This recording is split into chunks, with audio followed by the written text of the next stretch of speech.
So, question four asked how policymakers, funders, others might understand better or use the results of the lived experience as a measure of policy research work to look at what they're doing and what their priorities are and what their actionables will be. I think, what this research does is it enhances what we already know about the situations of Canadians in poverty, and it enhances it with color and depth and texture. So we're not just looking at this through the lens of a graph line or a scatter plot with people living above or below or adjacent to or tangential from the poverty line. We're actually understanding it through the lens of really specific lived experiences and what some of the personal experiences and what the personal reactions to those experiences are.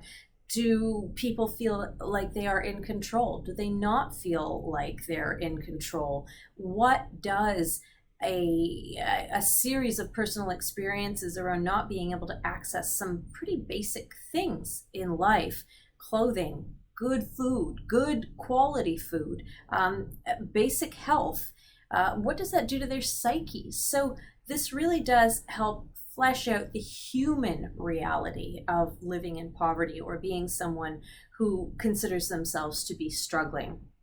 That is important because ultimately, when we are talking about policy changes, there's a lot of empirical data that goes into that. There's a lot of metadata that goes into that.